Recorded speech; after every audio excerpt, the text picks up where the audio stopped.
Hey you, yeah you, watching this right now. Ever had that moment where someone drops a snarky comment, maybe at dinner or in a meeting, and suddenly you're the punchline? Everyone's laughing, or worse, silent.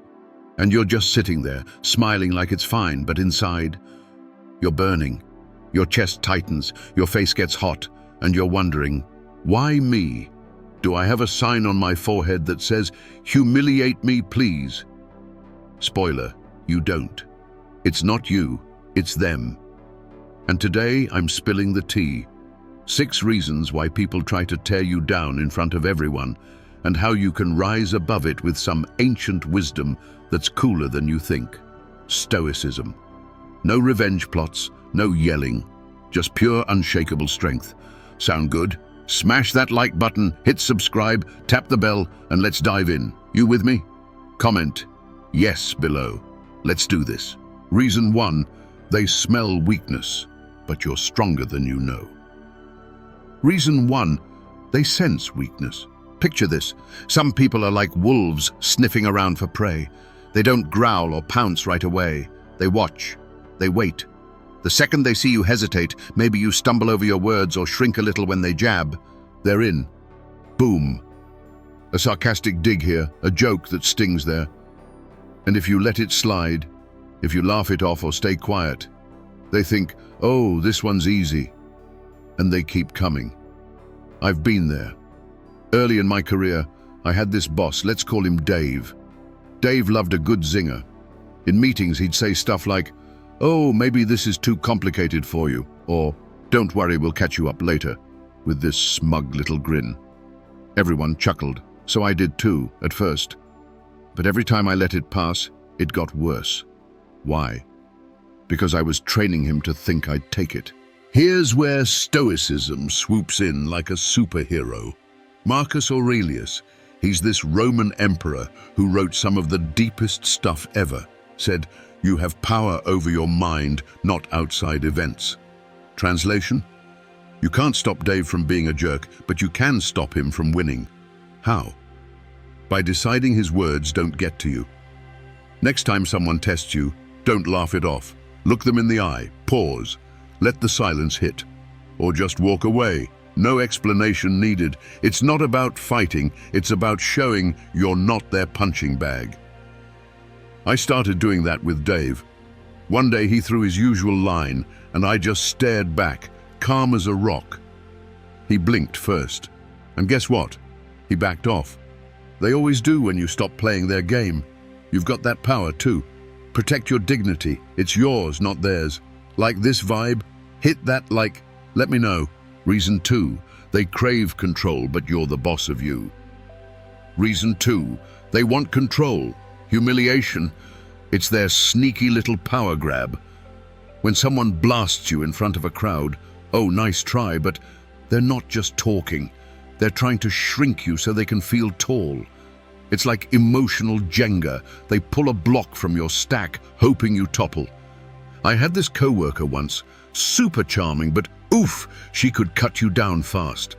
I'd pitch an idea in a meeting, hours of work behind it, and she'd swoop in with, that's cute, but let's be real. Cue the awkward laughs. For a hot second, I doubted myself. My face went red, my brain screamed, defend yourself. But then I realized she wasn't winning with her words, she was winning if I let her mess with my head. Marcus Aurelius again, he's my guy, said, you have power over your mind, not outside events. That's the trick. She could say whatever, but she couldn't control how I saw myself unless I let her. So I stopped. I nodded, smiled, and kept going like she hadn't said a thing. Her power, poof, gone. Here's the deal.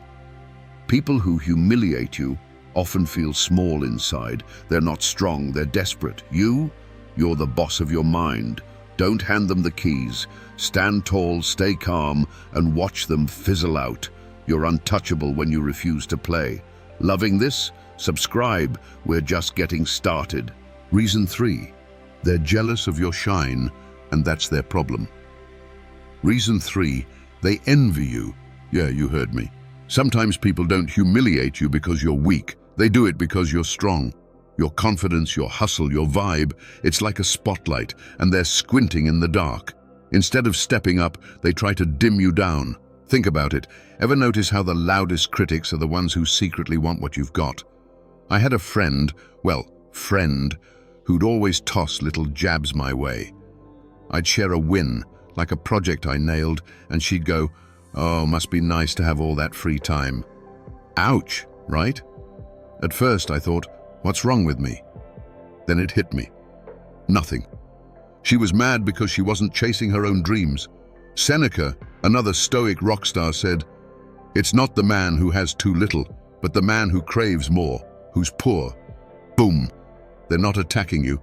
They're wrestling with themselves. Your light reminds them of what they've given up. So what do? Nothing. You don't shrink. You don't apologize for shining. You stand there, rooted because they're jealousy, not your burden. I stopped explaining myself to her. I kept shining. She faded out. Stoicism says you don't control their feelings, you control yours. Let them stew. You, keep glowing. Digging this? Drop a yes in the comments. Reason 4. You haven't drawn the line. Time to set some rules. Reason 4. You haven't set boundaries. Look, people are like kids with a cookie jar. They'll keep reaching unless you slap a lid on it. If you don't say, "Nah, that's not cool," they'll assume it is. A jab here, a disrespect there. It snowballs until you're wondering, how'd I let this happen? I used to be the nice guy. Someone would cross a line, say something rude, and I'd think, it's fine, don't make waves. But it's not fine, it builds. Epictetus, this Stoic legend, said, if you want to improve, be content to be thought foolish and stupid. Meaning, set your rules, even if people don't get it. They might call you stubborn or sensitive. So what? Take Oprah, early days, her bosses trashed her. Too emotional, not TV material. She could have shrunk, but she drew a line. She said, "This is me, take it or leave it." They fired her. And then she built an empire. Why? She knew her worth and held her ground. You don't need a big speech. Next time someone crosses you, say, "I don't roll with that." Calm, firm, or just walk away. They'll learn, or they'll leave. Either way, you win. Peace isn't avoiding conflict. It's knowing your line and standing on it. Ready to try it? Hit like and let's keep rolling. Reason 5. They need a crowd, but you don't need their cheers. Reason 5. They crave an audience. Humiliation's their stage, and they need a crowd to clap.